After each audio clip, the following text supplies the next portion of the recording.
Alexa said to me, David, I know about gratitude, I know about appreciation, but I don't really feel it. I know the things I should be grateful for, but why don't I feel grateful? Hello and welcome to the Self-Belief Chief podcast. You're here with David Holman. Make sure to subscribe to the podcast for the latest episodes, the latest research, science, conversations that I have with clients. We have episodes with interviews, with real life coaching, so you can hear, clients of mine actually talking as well amongst these episodes. So look out for those. Otherwise, let's begin. So Alexis is talking to me about her inability to really feel grateful for things. She says, I know the things that I could or should be grateful for, but I just don't feel it. Now, the first thing to address is actually what's the individual going through? What's Alexis going through? Because when you go through something big or traumatic, if you're experiencing grief, for example, it's okay not to be grateful. It's okay. It's okay not being okay. When I work with people, the first thing I don't do is talk about all the things they should be grateful for. Because when you're going through grief or something traumatic or something big, you don't feel it. I've been there. It just goes. You don't feel grateful for anything. So the first thing is really to address, are you in a really difficult stage where, you know what, it's okay if you don't feel grateful. It's fine. It will come back. That's the first part. But the second part is something Alexis said. Something she said is really, really key and really important, but she won't have noticed. She said, David, I don't feel grateful. Feel is the operative word. People treat gratitude and appreciation as a thought. I think of things to be grateful for. And gratitude isn't a thought, it's a feeling. It's not just by having a thought that we ultimately feel something. It's our body, it's our physiology, it's lots of things that create feeling. So she asked me, David, how can I more intensely feel gratitude?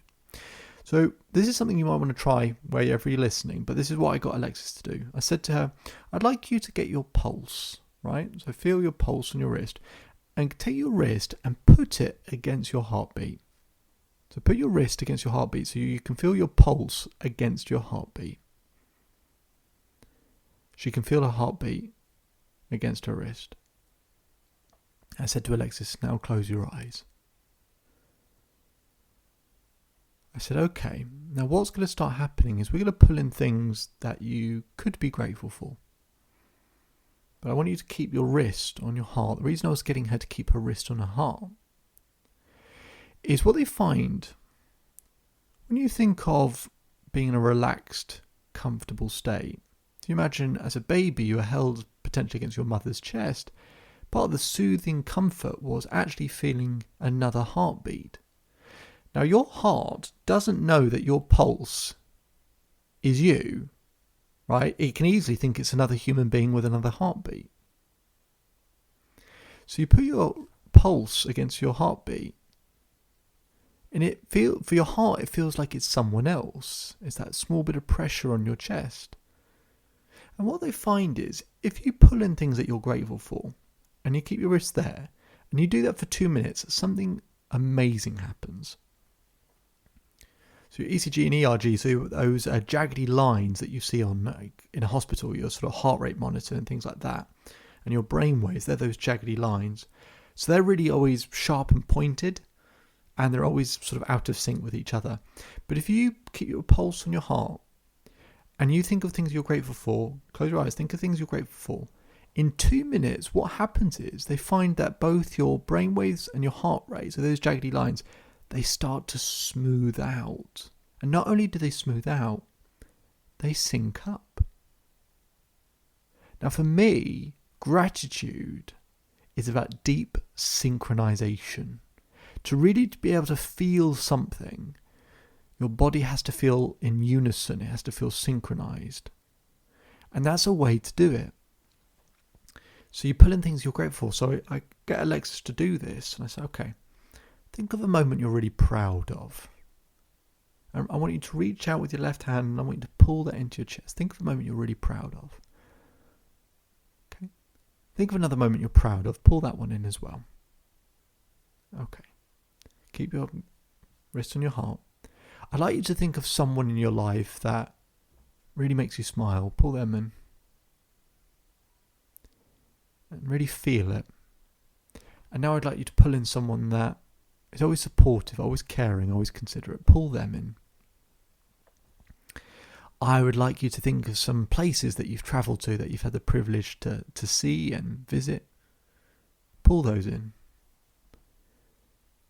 I'd like you to pull in a quality about yourself that you do like, that you really respect, you think is really good, that you really appreciate. Pull that in. And pull in another quality that you really appreciate about yourself as well. Now I want you to think of a playful moment. Any age, a playful moment from your life. Pull that in, something that you really enjoyed, really loved, really cared about. And then pull in another one. So with the Lexus, I'm going through all these different categories. There are more categories I go through. But I get her in firstly a physiological state where she feels more, synchronized, more harmonious, a bit more relaxed. And then I get to pull in things that actually have emotion attached to them, right? So places they've been to, certain people, qualities that she likes about herself, and so on and so forth. Things that would actually have some emotional resonance, and to actually physically, with one hand, pull those things in or imitate pulling those things in.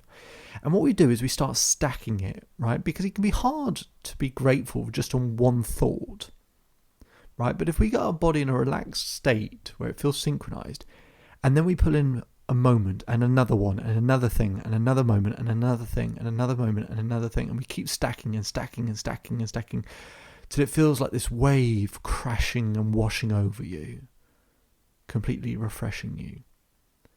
That is how you can really start to feel grateful for things in life. I do it every single day at 2:00. So if wherever you are at 2:00, 2:00 UK time, if you want to do the same exercise, you'll know I'll be doing it with you. My name is David Holman. If you change today will change your life. So enjoy the rest of your day. Enjoy the rest of your life. And I'll speak to you again soon.